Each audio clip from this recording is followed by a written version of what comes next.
to give us some heart-pounding, gut-wrenching laughter playing the piano. Come right over here, young lady. Oh, that was the wrong text, wasn't it? You send me a text like that again and it's really gonna happen. Comedy from our very own Valerie CrismAli.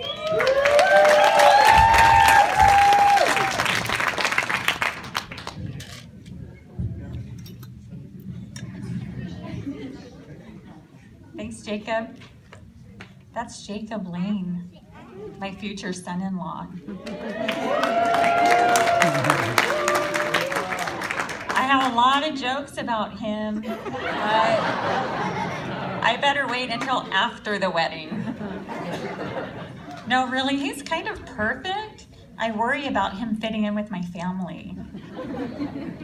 Jacob is so nice. I asked him if I could be in a praise band, and he gave me the number of a guitar teacher. Anyway, it's good to be back up on stage doing comedy. Last New Year's Eve, we had church in here with the kids. So when I went to serve in children's ministry, no one was there. I thought I missed the rapture. My husband and I just finished the inductive Bible study class at the School of Ministry, taught by Pastor Gary R.C. I took it because Pastor Gary R.C. said that every Christian should take it. And, well, I don't remember seeing a lot of you there.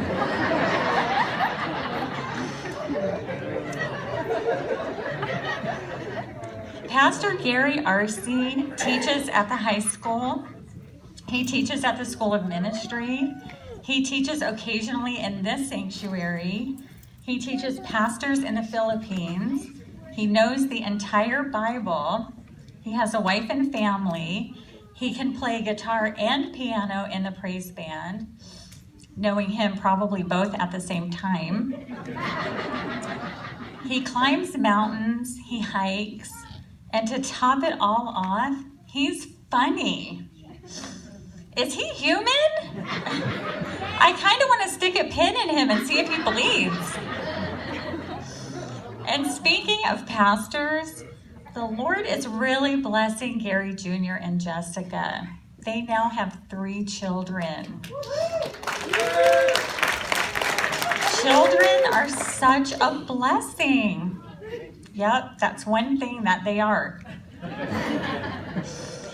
Anyway, it's kind of cool to look back on this past year at the ways my husband has grown in the Lord. The Lord has been working in him and through him. My husband is such a tool for the Lord. Here's something interesting. Did you know that there are 7 deadly sins? Pride, envy, gluttony, lust, anger, greed, and sloth. That's weird to me because I always thought the deadliest sin was murder. Speaking of sin, I was driving to work the other day and I realized I'm in sin. I'm a glutton for punishment. And speaking of punishment, my husband has served 28 years in our marriage. You know, God intends marriage to be a life sentence. Hey, love hurts. Him. Personally, I think marriage vows should be a little more specific. I mean, love and honor are great, but do you promise never to add to my Netflix queue under any circumstances? And do you promise to never watch an episode of 24 without me? So I've had 2 years to write some funny material for tonight, but you know, it's hard to be super godly and super funny in the same year. So, I mean, I just wasn't that funny this year, obviously. No, I just kept putting it off. I really should do something about my tendency to procrastinate. Yeah, I'll worry about that later. No, really, I am doing something about it. I'm being patient with myself. God doesn't want me to procrastinate, but he does want me to have patience. I think God wants me to get up off of the couch and cook dinner, but to stop yelling at the microwave to hurry up.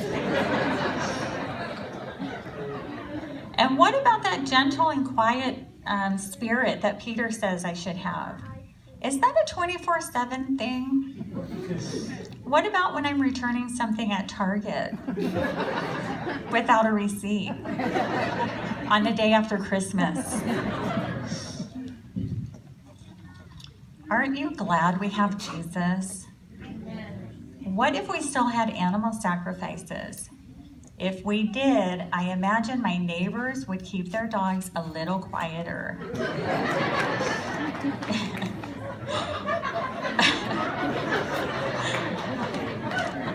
Do you realize that in the past 2 years on Sundays, we have studied 1 Corinthians, part of 2 Corinthians, Revelation, and James? That's amazing, because the first 5 years I came to this church, we were in the Gospel of Luke. I thought this was the Calvary Chapel of Luke of Apple Valley. So New Year's resolutions. Yeah, remember Luke? So New Year's resolutions. One of my New Year's resolutions is to play more tennis. Pastor Gary Sr. says we're all called to serve.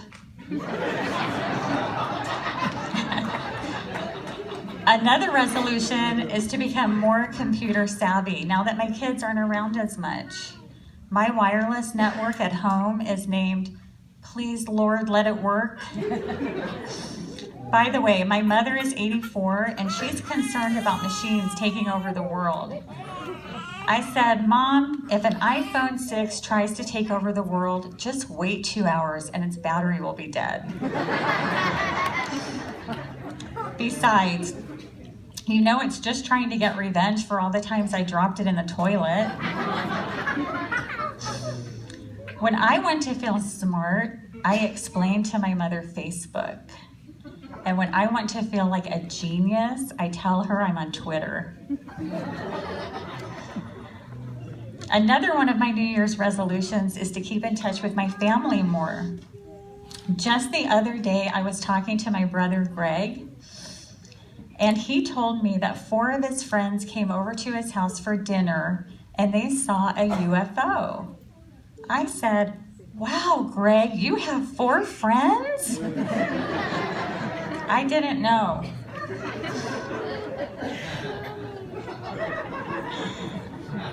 And of course, my final resolution is to start a diet. But I'm not starting tomorrow.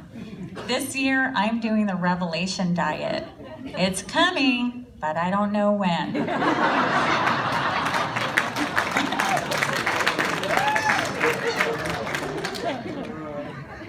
So finally, if you want to be blessed in 2016, and I know you do, then stay right here at Calvary Chapel of Luke of Apple Valley and grow in the Lord, because you know, we're all tools. Happy New Year.